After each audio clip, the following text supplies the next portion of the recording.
Hello, my name is Tyler Sauls, and I'll be presenting this plant community of a upland hardwood.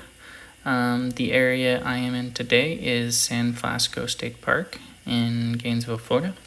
In Florida, this community is most common in the Panhandle. The reason that it is because hardwoods communities typically occur on hills or slopes above river floodplains. And as you know, the Panhandle is more uphill. This is one here today, is on a rise. The soil of this community is generally made up of sandy clays with substantial organic components. This soil composition allows for good moisture retention. Some special about these sandy soils compared to most sandy soils in Florida is that this soil is typically high in nutrients. All these factors help create a mesic condition. Another sign that you are in a upland hardwood community is that it typically has a dense canopy and mid-story restricting air movement and light.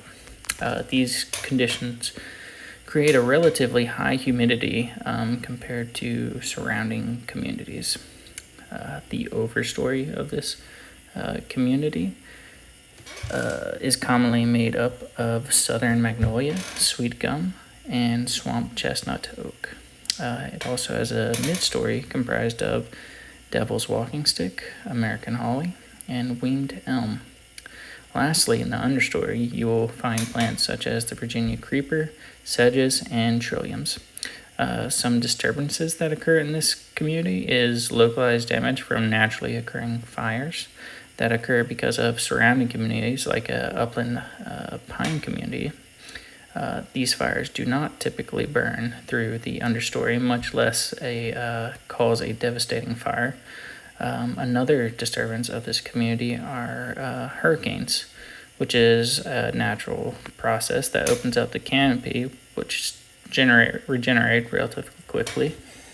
Management of this community by humans is typically by logging, development, foot or vehicular travel, or traffic. Some of other things that hinder this community are feral hogs that rut the ground, damaging the soil and vegetation, which leads to a problematic erosion that, especially on slopes. A tree that I found in this plant community that was very prevalent was the water oak. Its genus is Quercus and its species is nigra. It is a angiosperm and a dicot. Something to note is that it is a red oak. It is typically found in bottomland sites, but is known for moving upland communities such as our community here. It typically only lives to about 150 years and can grow up to 100 feet tall. In this upland region, you will typically see epicormic branches, which are little branches closer to the bottom of the tree that you saw. These are caused by stress. The leaves of this tree are simple and alternate, but in young water oaks, they may have more variability. Another thing to identify them is the hairs on the bottom. Thanks for watching.